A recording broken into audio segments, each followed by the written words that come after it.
woman who chooses a life of crime can become a monster. Her world was kill or be killed. And if you're gonna be a killer, be the best. A ruthless drug lord sends every rival to the grave.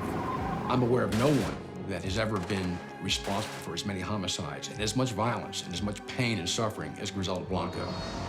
A good-time girl lets her bad side take over. She was a stick of dynamite with a slow-burning fuse, and it was eventually going to blow. And the queen of thieves kills to keep her crown. She was kind of like a 1940s version of Charlie Manson. These deadly women don't play by the rules. They are outlaws.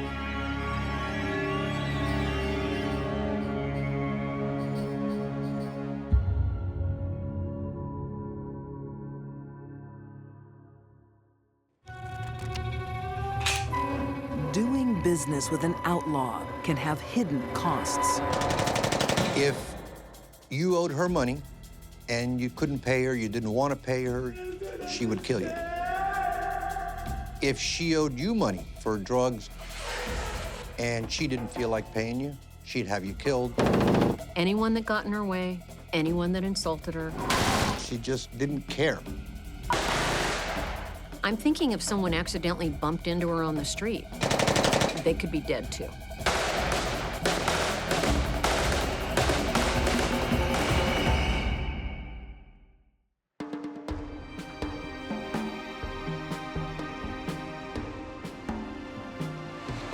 Miami, a vacationer's paradise. But in the early 80s, the city is riding a different wave. Money, Cocaine, cocaine, $50,000. it was all money, money, money. It's the hub of a billion-dollar drug industry They just couldn't spend it fast enough. and America's murder capital. The bullets were everywhere. A crime-ridden city. The cops were just outgunned. Paradise lost. We had never experienced shootouts with machine guns in shopping malls and shootouts with machine guns in rush hour traffic, but we did experience that with the Colombian drug wars.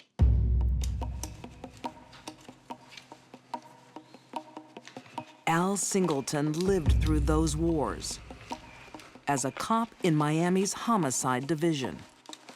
Our homicide rate in 1980 went from approximately 300 a year to 600 a year.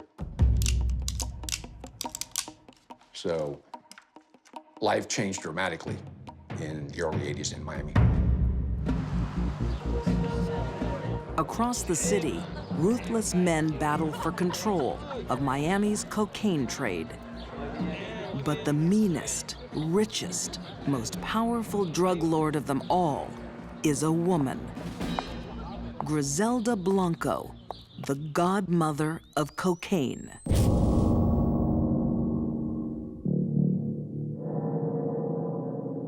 I think Griselda rose to the top of the ultra-violent world of drugs because she was the baddest of the bad, and she was a woman. Before, there had never been a woman with that much power and that much control in the drug business anywhere. The secret of Griselda's success is a total disregard for human life. Over 100 people are murdered by her hand or her order. Hey, look, come here. How did you go? Okay. Don't mess with me. How did you go? For every killing carried out by her assassins, she demands gruesome proof. There you go! You did good. Very good. She had to prove her stature. She had to prove her ruthlessness. But Griselda does the most personal killings herself. What are you talking about, Griselda? She gained the nickname of the Black Widow because she had some of her husbands killed. Damn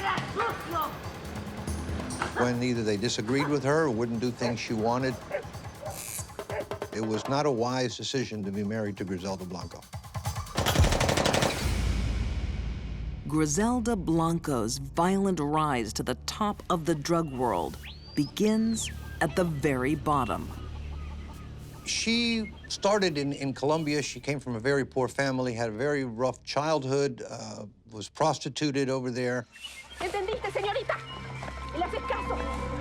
Raised in a slum, she's treated as a commodity to be bought and sold.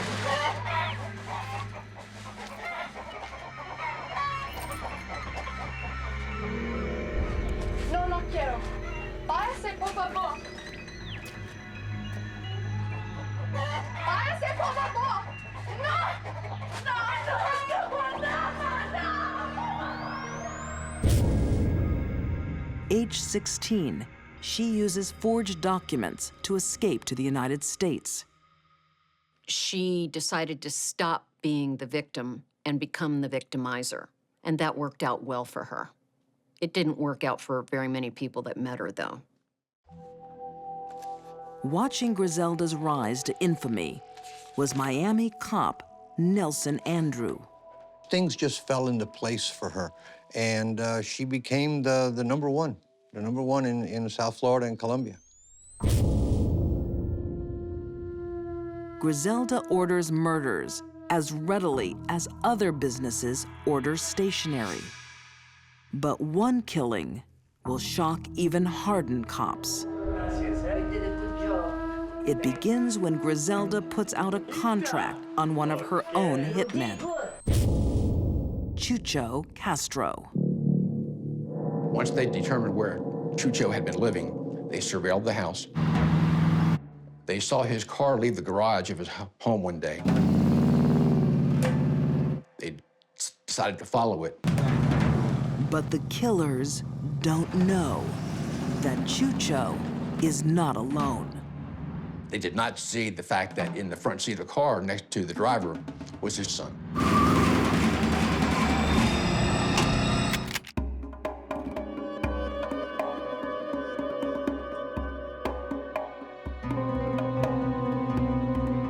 Miami, 1982. A city under siege in the cocaine wars. Working Friday and Saturday nights was the hot time. It was going sometimes homicide to homicide. And the greater majority of them were drug-related.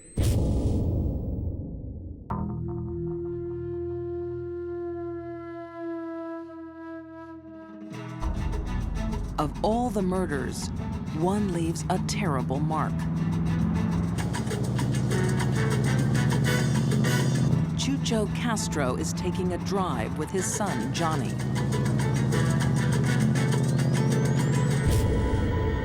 He's unaware he's the target of a contract hit, ordered by the Godmother of Cocaine, his boss, Griselda Blanco.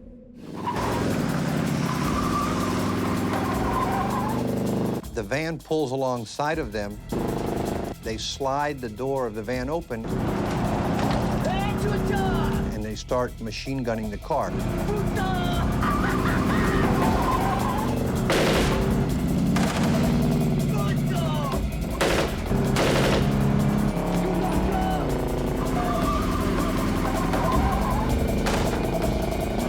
Incredibly, the bullets miss Chucho.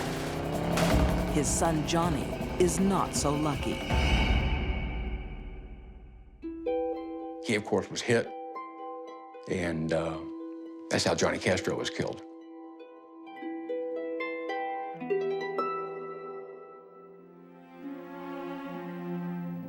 Once he escaped, realized his son had been killed, he drove back home.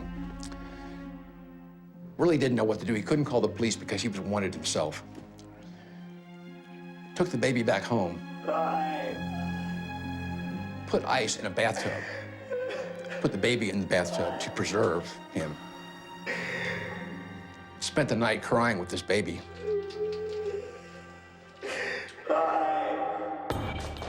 Meanwhile, the hitman Rivi fears he could pay for the mistake with his own life. Do not bring me bad news. It was very close. No close, no close. What's the matter with you? Listen to me. You're stupid. Look at the little son. It was an accident. You got the boy? See. You got the little chiquito? See.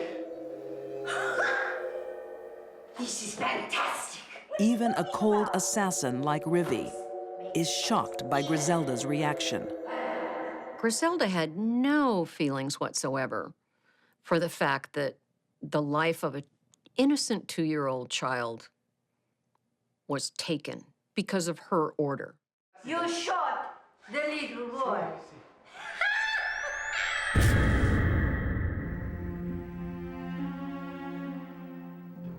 I don't understand.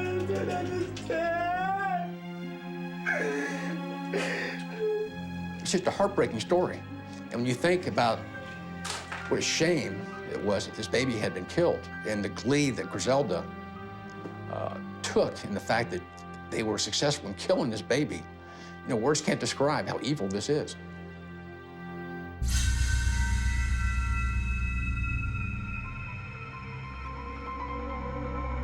Criminal profiler Candace DeLong believes the seed for this evil was planted in Griselda's childhood.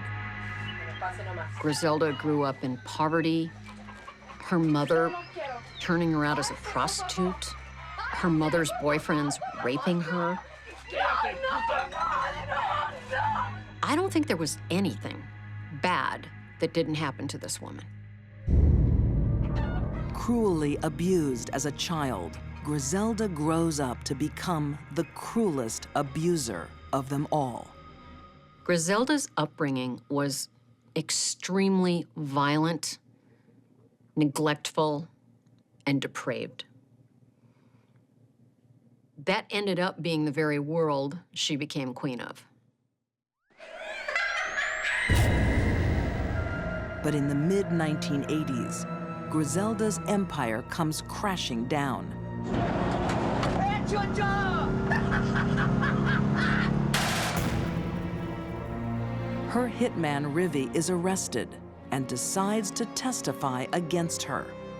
It looks like the godmother is headed for death row. But Rivi is deemed an unreliable witness, and the woman linked to dozens of murders takes a plea bargain in return for just 20 years in prison.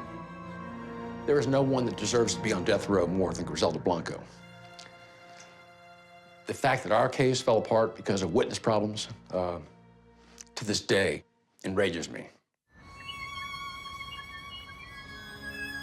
Griselda Blanco is released in 2004 and deported to Colombia.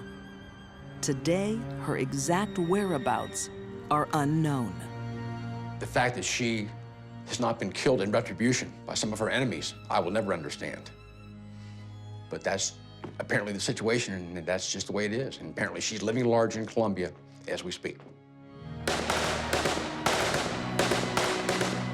Griselda's world was kill or be killed. And if you're gonna be a killer, be the best. And she was.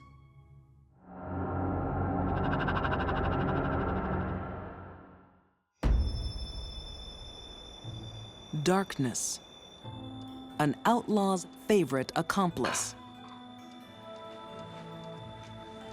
A time to stalk the unwary and the vulnerable. She was sitting in her suburban San Fernando Valley home. She was reading a mystery book. She felt safe there.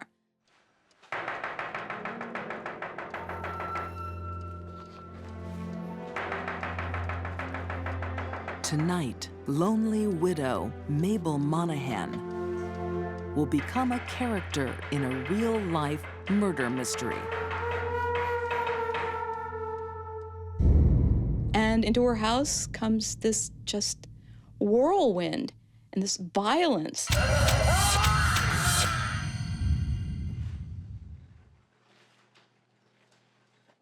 Well, this was the most brutal offense that I can recall in my 30 years of tenure.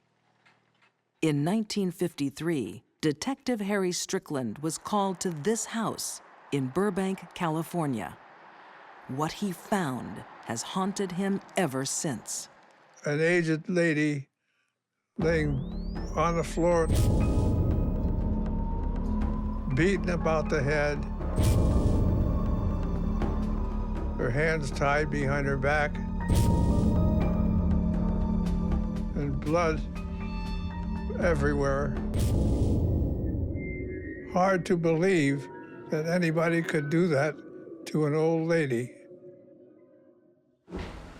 Mabel Monahan is dead, her home ransacked.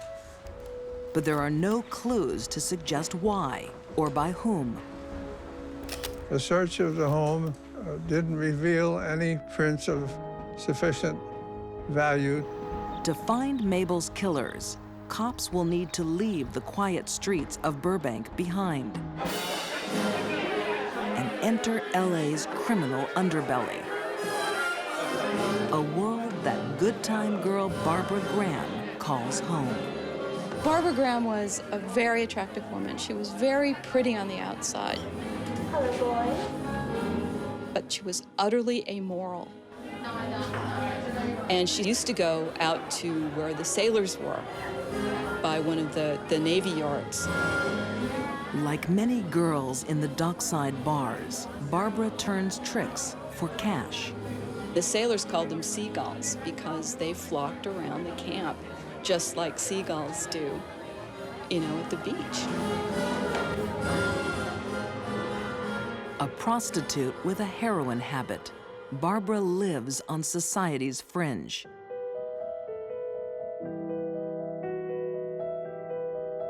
She's never known any other life. Well, Barbara was an outlaw from the very beginning. She had grown up very tough, very unloved. Her mother, Hortense, was such a venomous, vitriolic, horrible woman. As a young girl, Barbara is abandoned by her mom.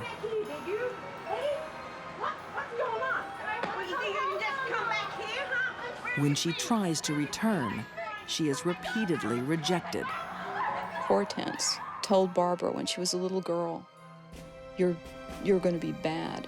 You're just born to be bad.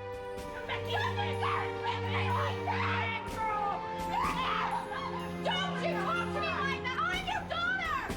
I want to see your kid!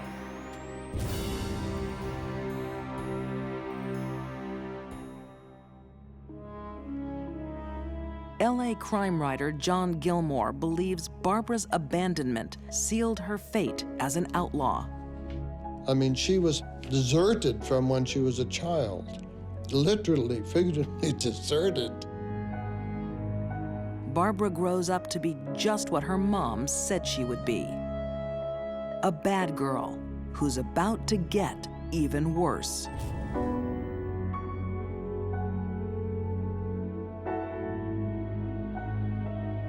Barbara's background as a young girl had a lot to do with the woman that she became. Barbara keeps the scars from her childhood well hidden, but they are looking for a way to get to the surface. Then she meets Jack Santo and Emmett Perkins. And these were just, these were just really the LA lowest scum that you could possibly think of.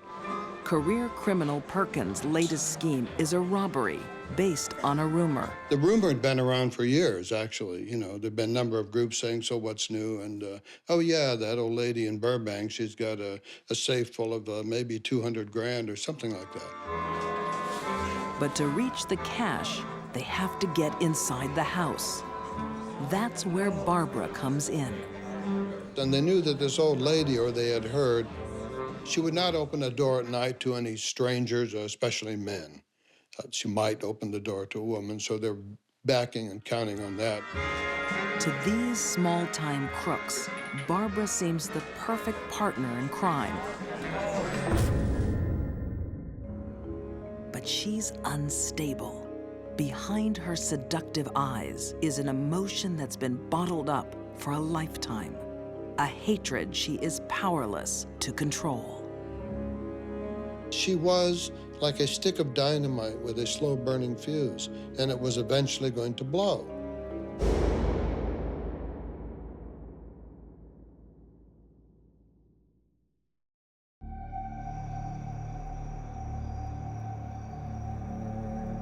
In 1950s Los Angeles, an outlaw emerges from the shadows.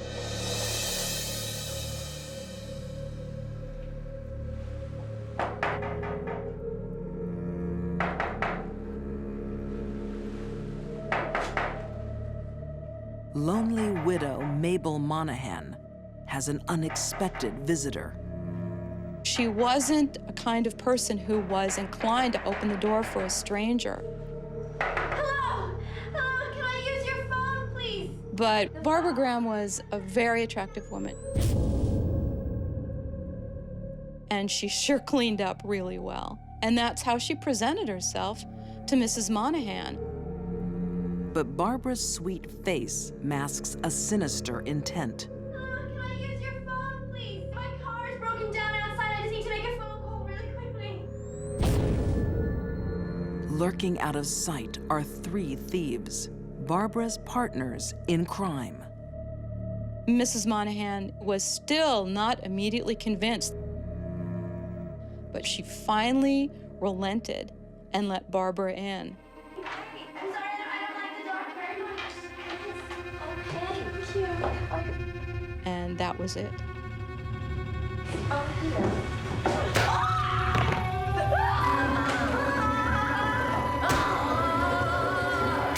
I don't think that Mabel Monahan had any chance whatsoever.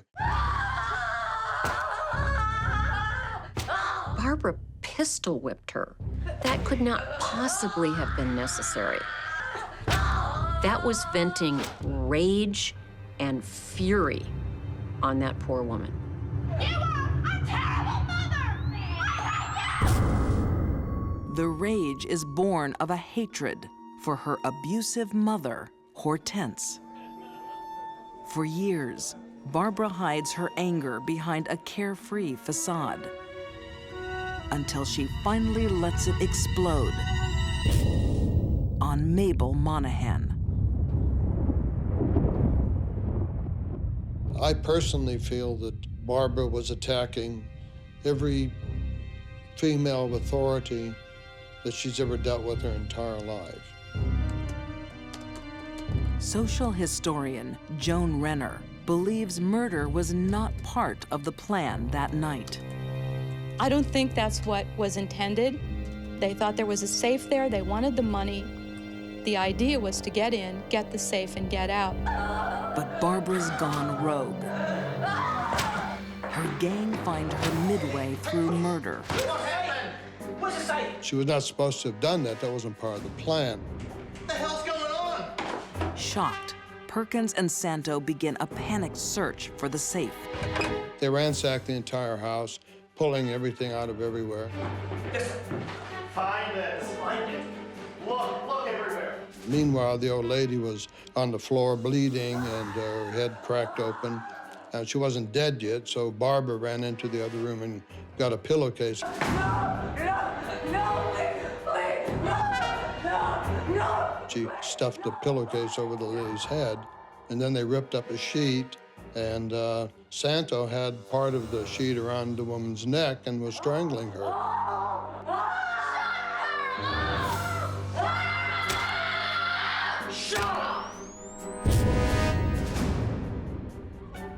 The noise alerts the fourth member of the gang, safecracker Baxter Shorter.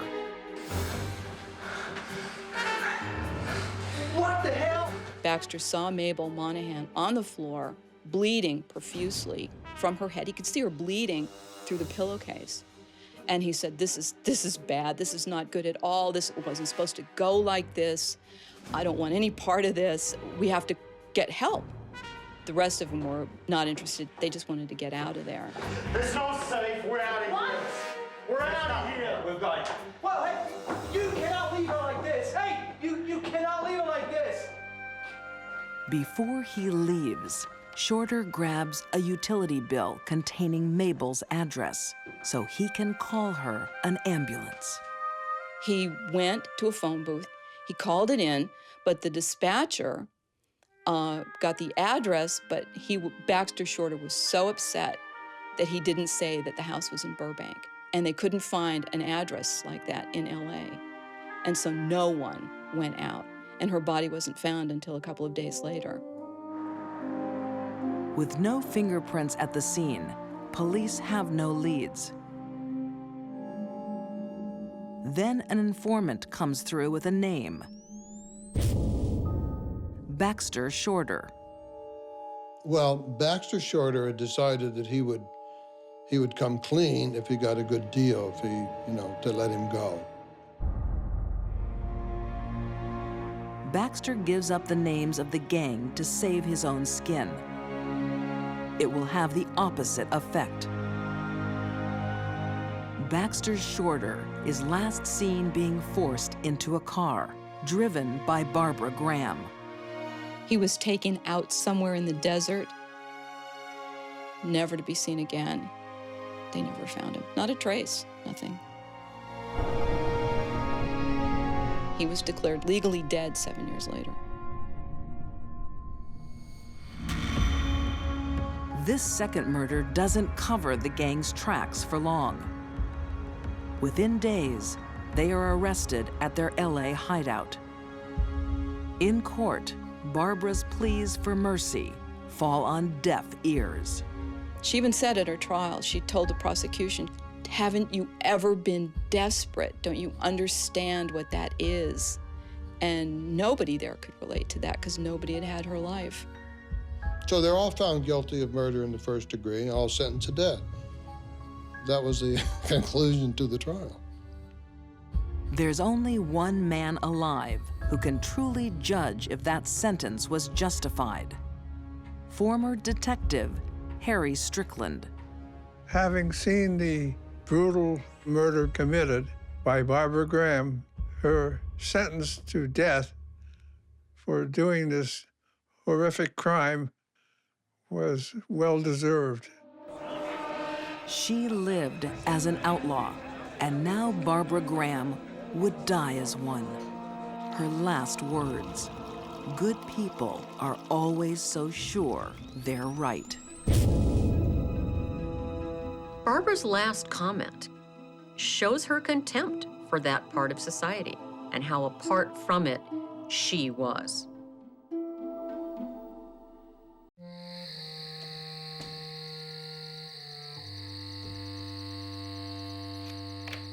It's just before midnight when store owner Leland Cash begins his journey home. It was closing time for this little hamburger shop that was by Golden Gate Park.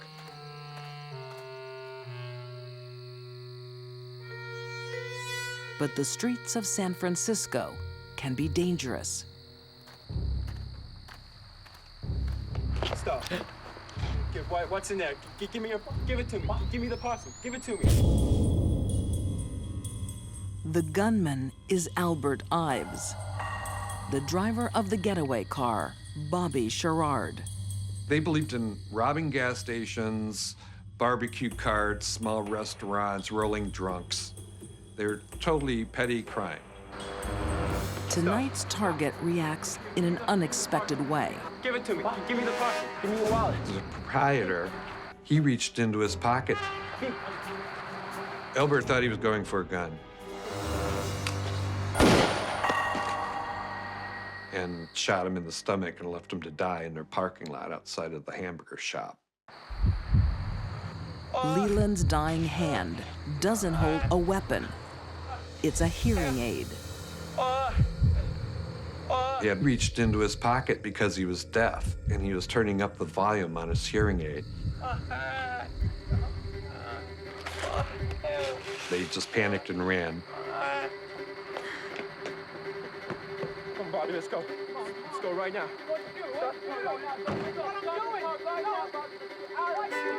For these panicked crooks, a bad night is about to get worse. I was there in the car, and he was meant to go rob the guy, just like you said. When they tell their boss. I heard this bang, and I saw a flash. We killed the guy.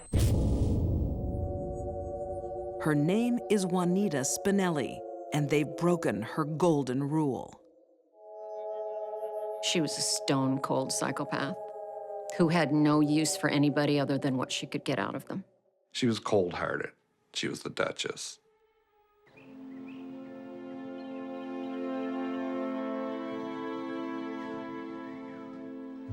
In Depression-era San Francisco, a woman provides a home for the downtrodden and the desperate.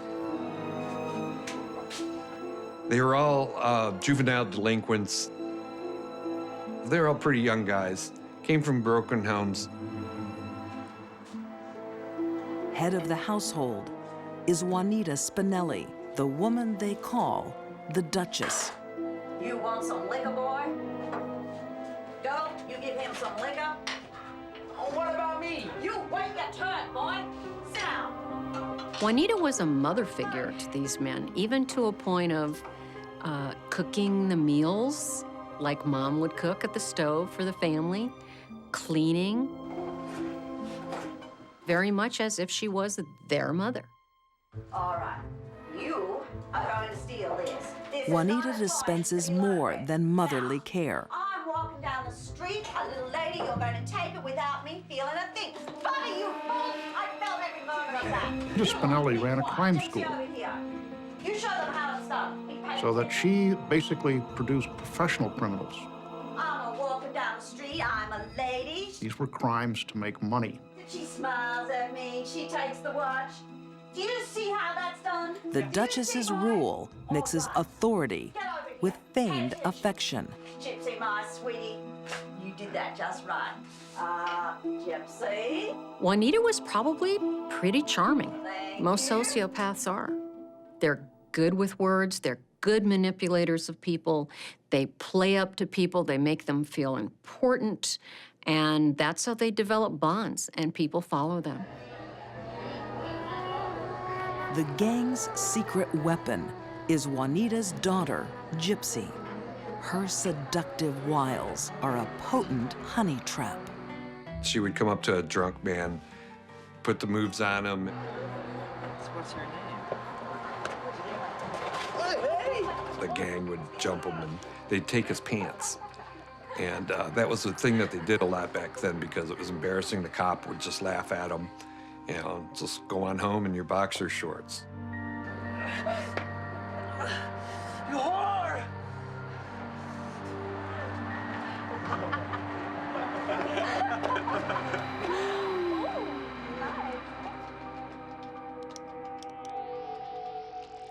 Crime writer David Kolchak says while the gang took all the risks, Juanita Spinelli reaped the rewards. She was able to trick these young men into doing her dirty work, Watch it. Everybody. handing over cold hard cash Albert, over here, boy. What'd you get? instead of keeping it themselves for a $10 a week allowance. What else? Come on, you must have something more. A wallet. Let's see what he's got in here. The Duchess rules using just one law: no serious crimes. She didn't believe in pulling off big crimes, like robbing a bank or a jewelry store. She believed in nickel and diming. She said that they'll never get caught if they nickel and dime. Murder is no petty crime. Killing Leland Cash breaks the Duchess's golden rule. We killed the guy. The Duchess was furious that there was bloodshed, that violence happened, and that she knew that the police were going to be in on it now that somebody was murdered. He didn't have to die. He could have been bleeding there for hours. He could still be there. And this career criminal can spot another danger. But he didn't have to die. And what are the police gonna say, huh? Bobby's loose lips. He could still be there, bleeding and dying. Right? Robert Sherrod was only 18 years old, and he was just basically a kid. He was a kid that should have been, you know, at the soda shop stand with his girlfriend in his dad's borrowed car. But instead, he was in this life of crime, and he got in way too deep. What's gonna happen? I don't want to go to jail. I don't want to die. The youngster's conscience is killing him. Juanita saw him as the weak link in the group and feared that because he wasn't handling the robbery very well, that he might shoot his mouth off to the police and expose all of them. And she couldn't take a chance on that. The Duchess knows her outlaw family is threatened. Okay now, Bobby. To keep it together, she'll do the unthinkable.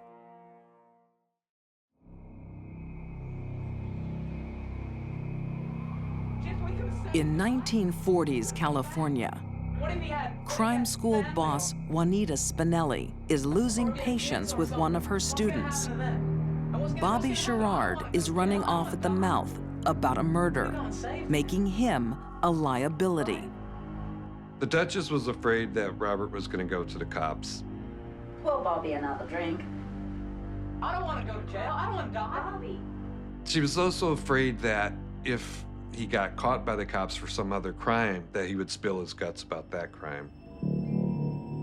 It's okay now, Bobby. We could have made sure he wasn't dead.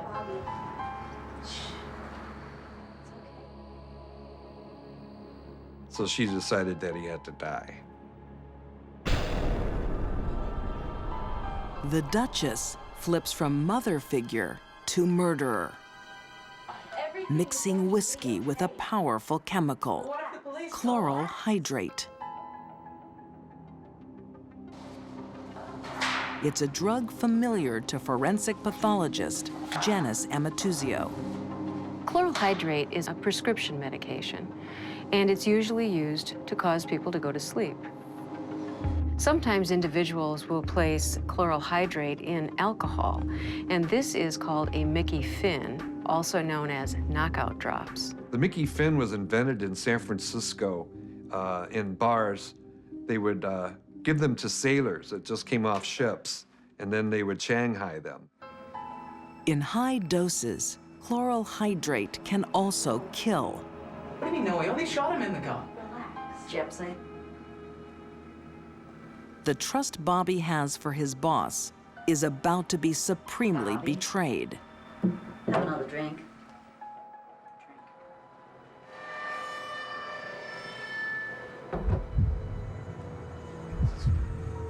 The Mickey Finn takes rapid effect. Why are you all looking at me like that? The alcohol potentiates or accelerates the effect of chloral hydrate. An individual may know that something is wrong in five minutes or more. Why are you all laughing? They're going to start to feel sleepy. What's happening? And then they'll start to feel excessively drowsy.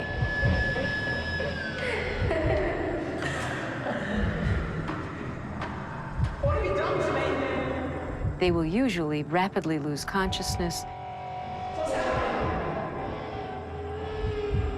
and sometimes will just simply collapse.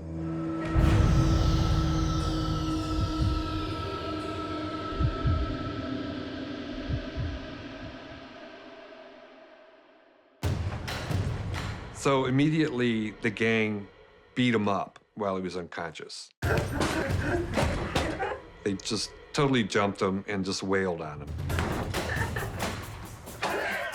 This is what we do to squealers. If that was out of pure anger because he was messing up with the plan or they were just all psychopaths, no one knows. Get that over here! Come on!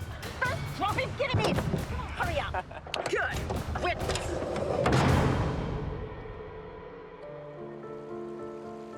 Juanita wants to make Robert's death appear accidental.